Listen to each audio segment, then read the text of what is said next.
Dark psychology.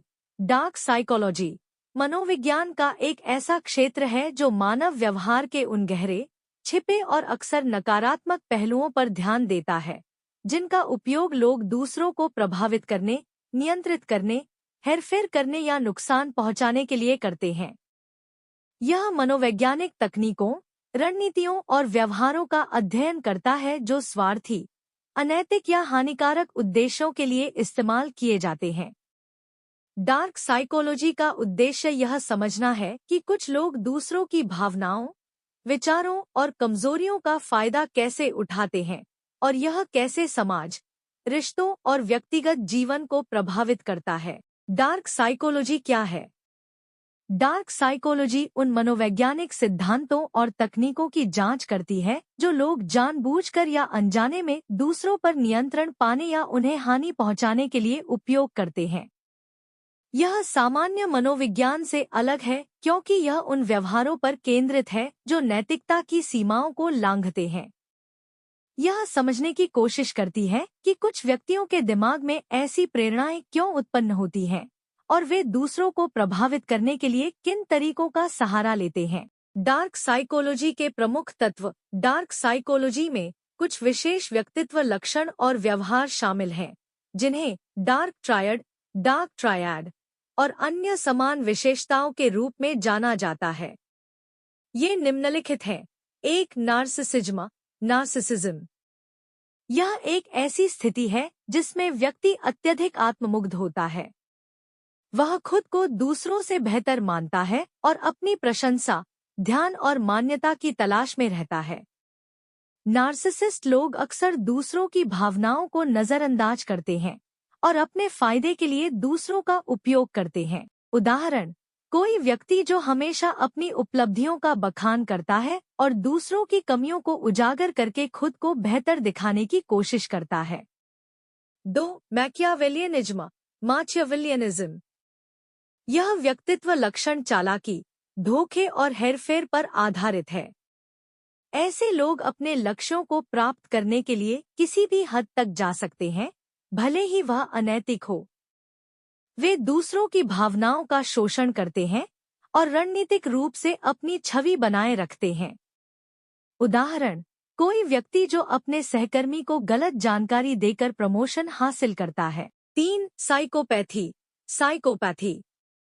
यह एक गंभीर स्थिति है जिसमें व्यक्ति में सहानुभूति, पश्चाताप और नैतिकता की कमी होती है।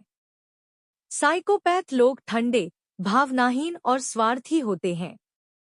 वे दूसरों को नुकसान पहुंचाने में संकोच नहीं करते और अक्सर जोखिम भरे व्यवहार में लिप्त रहते हैं।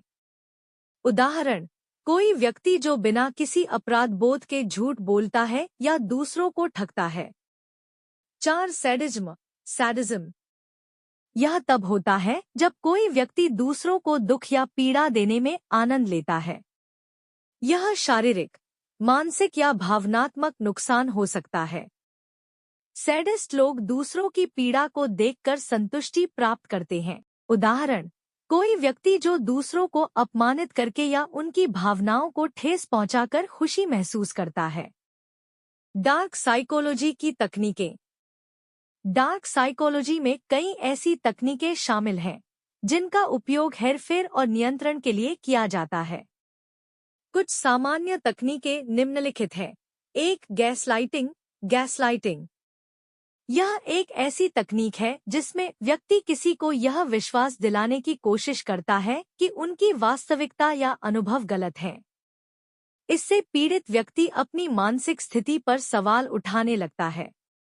उदाहरण, कोई व्यक्ति अपने पार्टनर को बार बार कहता है कि तुमने यह गलत समझा या ऐसा कभी हुआ ही नहीं, भले ही सच इसके विपरीत हो। 2. Love bombing.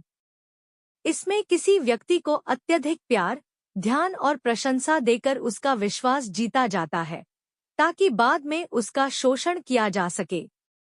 उदाहरण, कोई व्यक्ति रिश्ते की शुरुआत में अत्यधिक तारीफ करता है लेकिन बाद में नियंत्रण और हेरफेर शुरू कर देता है। 3. Silent treatment. यह एक भावनात्मक हेरफेर की तकनीक है जिसमें व्यक्ति किसी को अनदेखा करता है या उससे बात करना बंद कर देता है ताकि उसे अपराध बोध या कमजोरी महसूस हो। उदाहरण, कोई व्यक्ति अपने दोस्त या पार्टनर से बिना कारण बताए बात करना बंद कर देता है। 4. मैनिपुलेशन। यह दूसरों के विचारों, भावनाओं या व्यवहार को अपने फायदे के लिए बदलने की कला है। यह सूक्ष्म या प्रत्यक्ष हो सकता है। उदाहरण, कोई व्यक्ति आपको यह कहकर कुछ करने के लिए मजबूर करता है कि अगर तुम मुझसे प्यार करते हो तो तुम यह करोगे। 5. Power dynamics. इसमें रिश्तों में असमानता पैदा करके नियंत्रण स्थापित किया जाता है। यह डर, धमकी या निर्भरता के जरिए हो सकता है। उदाहरण, कोई बॉस अपने कर्मचारी को डराकर या नौकरी छीनने की धमकी देकर उसका शोषण करता है। डार्क साइकोलॉजी का उपयोग और प्रभाव। डार्क साइकोलॉजी का उपयोग विभिन्न क्षेत्रों में हो सकता है, जैसे व्यक्तिगत रिश्तों, कार्यस्थल, विज्ञापन, राजनीति और यहाँ तक कि आपराधिक गतिविधियों में। कुछ लोग अनजाने में इन तकनीकों का उपयोग करते हैं, जबकि कुछ जानबूझकर दूसरों को नुकसान पहुंचाने के लिए ऐसा करते हैं। सकारात्मक उपयोग। जागरूकता। डार्क साइकोलॉजी को समझने से लोग इन हानिकारक तकनीकों से खुद को बचा सकते हैं। उदाहरण के लिए, गैसलाइटिंग को पहचानकर व्यक्ति अपने आत्मविश्वास को बनाए रख सकता है। मनोवैज्ञानिक उपचार। मनोवैज्ञानिक इस ज्ञान का उपयोग उन लोगों की मदद के लिए कर सकते हैं जो हेरफेर या शोषण का शिकार हुए हैं। नकारात्मक प्रभाव। भावनात्मक नुकसान। डार्क साइकोलॉजी का दुरुपयोग लोगों में अवसाद, चिंता और कम आत्मसम्मान का कारण बन सकता है। रिश्तों में टूटन। हेरफेर और नियंत्रण के कारण रिश्ते खराब हो सकते हैं। अपराध और शोषण। कुछ लोग डार्क साइकोलॉजी का उपयोग धोखाधड़ी, ब्लैकमेल या अन्य आपराधिक गतिविधियों के लिए करते हैं। डार्क साइकोलॉजी से बचाव। 1. जागरूकता और शिक्षा। डार्क साइकोलॉजी की तकनीकों को समझना पहला कदम है। इससे आप हेरफेर को पहचान सकते हैं। 2. सीमाएं निर्धारित करें। अपने रिश्तों और बातचीत में स्पष्ट सीमाएं बनाए रखें।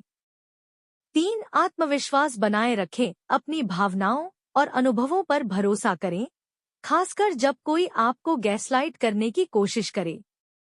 4. सहायता लें। अगर आपको लगता है कि आप किसी हेरफेर का शिकार हैं, तो किसी विश्वसनीय व्यक्ति या पेशेवर मनोवैज्ञानिक से मदद लें। निष्कर्ष। डार्क साइकोलॉजी मानव व्यवहार का एक जटिल और गहरा हिस्सा है जो हमें यह समझने में मदद करता है कि कुछ लोग दूसरों का शोषण क्यों और कैसे करते हैं। यह ज्ञान न केवल हमें इन नकारात्मक व्यवहारों को समझने में मदद करता है, बल्कि हमें इससे बचने और दूसरों की रक्षा करने में भी सक्षम बनाता है। हालांकि इसका उपयोग नैतिकता और जिम्मेदारी के साथ किया जाना चाहिए ताकि यह हानिकारक न हो। डार्क साइकोलॉजी को समझकर हम न केवल अपने रिश्तों को बेहतर बना सकते हैं, बल्कि समाज में स्वस्थ और सकारात्मक माहौल भी बना सकते हैं।